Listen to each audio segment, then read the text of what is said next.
കേരളത്തിന്റെ നോവായ വയനാട് ദുരന്തത്തിന്റെ ഒന്നാം വാർഷികത്തിൽ സർവ്വമത പ്രാർത്ഥനയും പുഷ്പാർച്ചനയും നടക്കും. ദുരന്തത്തിൽ മരിച്ചവരെ സംസ്കരിച്ച പുത്തുമലയിലെ ജൂലൈ 30 ഹൃദയഭൂമിയിലാണ് ചടങ്ങുകൾ നടക്കുക. ഉച്ചയ്ക്ക് മന്ത്രിമാർ പങ്കെടുക്കുന്ന അനുസ്മരണ യോഗവും നടക്കും. CV അനുമോദാണ് ചേരുന്നത്. അനുമോദ്, ഈ സർവ്വമത പ്രാർത്ഥന ഉൾപ്പെടെയുള്ള ചടങ്ങുകൾ എപ്പോഴാണ്? മന്ത്രിമാരടക്കം അവിടേക്ക് എത്തുമ്പോൾ ഇതുവരെയുള്ള നിർമ്മാണ പ്രവൃത്തികൾ അവർ അവലോകനം ചെയ്യുമോ? ഒപ്പം ഇപ്പോഴും ബാക്കിയാകുന്ന ചോദ്യം, ഇവർക്ക്, അതായത് ഈ ദുരന്ത ബാധിതർക്ക് എന്നാണ് അവർ സ്വന്തമായൊരു വീട്ടിലേക്കൊക്കെ താമസം മാറാൻ പറ്റുക എന്നുള്ളതാണല്ലോ. അതിനൊക്കെ കൃത്യമായൊരു മറുപടിയും മന്ത്രിമാരുടെ ഭാഗത്തു നിന്നുണ്ടാകും എന്ന് പ്രതീക്ഷിക്കുന്നുണ്ടോ?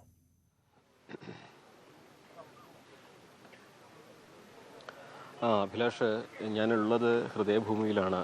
ഉള്ളിലൊക്കുന്ന കാഴ്ചകളാണ് രാവിലെ മുതൽ നമ്മളിവിടെ കാണുന്നത്. 266 പേരെയാണ് ഇവിടെ സംസ്കരിച്ചിട്ടുള്ളത്. അതിൽ പലരെയും തിരിച്ചറിഞ്ഞിട്ടില്ല, പലരെയും തിരിച്ചറിഞ്ഞവരും കൂട്ടമായുള്ളവരും ഒക്കെ ഉണ്ട്. അവരുടെയൊക്കെ ഈ കല്ലറകൾക്ക് മുകളിൽ പൂക്കളർപ്പിച്ചും അതുപോലെ തന്നെ ചന്ദനത്തിരി കൊളുത്തിയും അവരുടെ എല്ലാം ഓർമ്മകൾ ഇവർ ഓർത്തെടുക്കുകയാണ്, അവരെ ആദരം അർപ്പിക്കുകയാണ്. പലപ്പോഴും നമുക്കൊന്നും കണ്ടു നിൽക്കാനോ പങ്കുവെക്കാനോ കഴിയാത്തത്ര വലിയ ദുഃഖകരമായ കാഴ്ചകളാണ്, വൈകാരികമായ കാഴ്ചകളാണ് നമ്മൾ ഇന്ന് രാവിലെ മുതൽ ഇവിടെ കണ്ടുകൊണ്ടിരിക്കുന്നത്. കൊച്ചുകുട്ടികളൊക്കെ വന്ന് കല്ലറകൾക്ക് മുകളിൽ ചോക്ലേറ്റും കളിപ്പാട്ടങ്ങളൊക്കെ വെച്ച് പോകുന്നു. അത്തരത്തിൽ വലിയ സങ്കടം തോന്നുന്നു. നമുക്കൊന്നും താങ്ങാൻ കഴിയാത്തത്ര ഒരു ദുഃഖത്തിലാണ് ഈ നാട്. അതിൻ്റെ എല്ലാ പ്രതിഫലനവും ഈ ഒരു ഹൃദയഭൂമിയിൽ നമുക്ക് കാണാൻ കഴിയുന്നുണ്ട്. അല്പസമയത്തിനകം 11 മണിയോടെയാണ് സർക്കാരിന് നിശ്ചയിച്ചിട്ടുള്ള സർവ്വമത പ്രാർത്ഥനയും അനുസ്മരണവും ഒക്കെ ഉണ്ടാവുക. സർവ്വമത പ്രാർത്ഥന ഞാനീ നിൽക്കുന്ന ഹൃദയഭൂമിയിൽ തന്നെയാണ്. അവിടെ അതിനുള്ള സജ്ജീകരണങ്ങളും സംവിധാനങ്ങളും ഒക്കെ ഒരുക്കിയിട്ടുണ്ട്. 298 പേരുടെ ഫോട്ടോ അവിടെ പതിച്ചിട്ടുണ്ട്. അതിന് അടുത്ത് തന്നെയാണ് പ്രാർത്ഥനയ്ക്കുള്ള സജ്ജീകരണങ്ങളും ഒരുക്കിയിരിക്കുന്നത്. അതിനുശേഷമുള്ള അനുസ്മരണ സമ്മേളനം മേപ്പാടി MSI ഓഡിറ്റോറിയത്തിലാണ് നടക്കുക. ഇവിടേക്ക് മന്ത്രിമാരായ AK ശശീന്ദ്രനും OR കേളുവും മുഹമ്മദ് റിയാസും K രാജനും ഇവിടേക്ക് എത്തും. അതിനുശേഷമായിരിക്കും അനുസ്മരണ സമ്മേളനത്തിലേക്ക് അവർ പങ്കെടുക്കുക.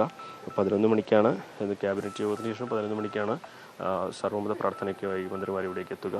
പക്ഷേ രാവിലെ തന്നെ എണ്ണമറ്റ ആളുകൾ ഇവിടേക്ക് അവരുടെ പ്രിയപ്പെട്ടവരുടെ ഓർമ്മകൾക്ക് അന്ത്യാഞ്ജലി അർപ്പിക്കാൻ, അവർക്ക് ഓർത്തെടുക്കുവാനായി ഈ ഒരു ദുരന്തഭൂമിയിലേക്ക് അല്ലെങ്കിൽ ഹൃദയഭൂമിയിലേക്ക് ആളുകൾ എത്തിത്തുടങ്ങുന്നുണ്ട്. എല്ലാവരും അവരുടെ പ്രിയപ്പെട്ടവരുടെ കല്ലറകൾക്ക് മുമ്പിലും അവർക്ക് ചിലരൊക്കെ എല്ലാ കല്ലറകളിലും പൂക്കളർപ്പിച്ചുകൊണ്ടാണ് പോകുന്നത്. പലർക്കും അവരുടെ പ്രിയപ്പെട്ടവരെ തിരിച്ചറിയാൻ പോലും കഴിയാത്ത സാഹചര്യം ഇവിടെ ഉണ്ട്.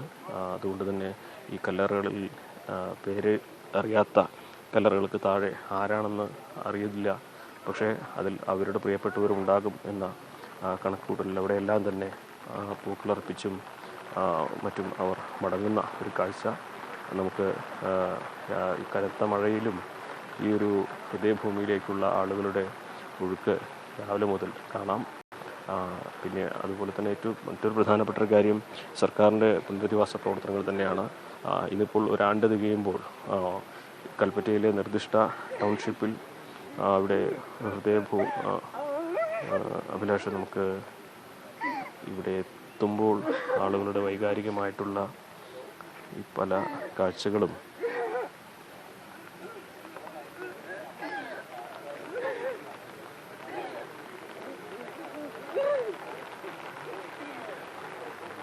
അഭിലാഷ്, ഇതാണ് നമുക്ക് ഇവിടെ നിന്നുള്ള കാഴ്ചകളൊക്കെ പ്രകാരത്തിലാണുള്ളത്. നേരത്തെ അഭിലാഷ് ചോദിച്ച ചോദ്യത്തിലേക്ക് വരികയാണെങ്കിൽ, നിർദ്ദിഷ്ട ടൗൺഷിപ്പിലെ ആദ്യത്തെ മാതൃകാ ഭവനത്തിൻ്റെ നിർമ്മാണം അതിന്ന് പൂർത്തീകരിച്ചിട്ടുണ്ട്. അതിന് മാതൃകയിൽ 140 വീടുകൾ ആദ്യഘട്ടത്തിൽ അവിടെ നിർമ്മിക്കുന്നുണ്ട്. അതിൻ്റെ അടിത്തറ നിർമ്മിക്കുന്ന നടപടികളൊക്കെ പൂർത്തീകരിച്ചിരിക്കുന്നു. ഈ ഒരു കാലാവസ്ഥ അല്പമൊന്ന് അനുകൂലമായി കഴിഞ്ഞാൽ അത് അടുത്ത ദിവസം മുതൽ തന്നെ ഈ വീടുകളുടെ നിർമ്മാണവും തുടങ്ങും. ഡിസംബറോടെ വീടുകളുടെ നിർമ്മാണം പൂർത്തീകരിക്കുമെന്നാണ് സർക്കാർ പ്രതീക്ഷിക്കുന്നത്. അതിനുള്ള നടപടികൾ കൽപ്പറ്റയിലെ ഈ നിർദ്ദിഷ്ട ടൗൺഷിപ്പിലും പുരോഗമിക്കുന്നുണ്ട്. പക്ഷേ കാലതാമസം ഈ ഒരു വർഷത്തിനകം ഒരു കാലതാമസം വന്നിട്ടുണ്ട് എന്നുള്ളതൊരു പ്രശ്നം തന്നെയാണ്. അതിൻ്റെ കാര്യങ്ങളും കാരണങ്ങളും ഒക്കെ ഇതിനോടകം നമ്മൾ ചർച്ച ചെയ്ത് കഴിഞ്ഞതുമാണ്. ഇന്നിപ്പോൾ നമുക്ക് കഴിയാവുന്ന ഒരു കാര്യം ഈ ഒരു നാടിനൊപ്പം ഇവർക്കൊപ്പം നിൽക്കുക എന്നുള്ളതാണ്. ഇവിടെ എത്തിച്ചേർന്ന പലരും സ്വന്തമായുള്ള ഭൂമിയും സ്വന്തമായുള്ള സ്വത്തുകളും സ്വന്തമായിരുന്ന ആളുകളൊക്കെ തന്നെ നഷ്ടപ്പെട്ടവരാണ്. അവരെയൊക്കെ എങ്ങനെ പറഞ്ഞ് ആശ്വസിപ്പിക്കും, അവരെയൊക്കെ എങ്ങനെ ചേർത്ത് നിർത്തുമെന്ന ചോദ്യത്തിന് ഉത്തരം കണ്ടെത്തുക എളുപ്പമല്ല. എത്ര പറഞ്ഞാലും എത്ര പിന്തുണച്ചാലും അവർക്ക് നഷ്ടമായതിന് പകരമാകില്ല മറ്റൊന്നും എന്നുള്ളത് ഒരു വാസ്തവമാണ്. അതുകൊണ്ട് തന്നെ ആ ഒരു യാഥാർത്ഥ്യം തിരിച്ചറിഞ്ഞ് അവർക്കൊപ്പം ചേർന്ന് നിൽക്കാം, അവരെ ആശ്വസിപ്പിക്കാം നമുക്ക് ഈ ഘട്ടത്തിൽ. അഭിലാഷ്. തീർച്ചയായും മുണ്ടക്കയിലും ചൂരൽമലയിലും ഒരു വർഷം മുമ്പ് ഉണ്ടായ വലിയ ദുരന്തം, ആ ദുരന്തത്തിൻ്റെ നടുക്കം, അതിൽ നിന്ന് ഇപ്പോഴും അവർ മോചിതരായിട്ടില്ല. ഇപ്പോഴും അവിടെ മഴ പെയ്യുന്നുണ്ട്. അത് അവരുടെ മനസ്സിൽ കൂടിയാണ് കണ്ണീർ മഴയായി ഇപ്പോഴും പെയ്തിറങ്ങുന്നത്. അവരെ ചേർത്ത് നിർത്തേണ്ടത്, ഒപ്പം നടത്തേണ്ടത് നമ്മൾ ഓരോരുത്തരുടെയും ഉത്തരവാദിത്വം തന്നെയാണ്. അവിടെ നിന്നാണ് CV അനുമോദ്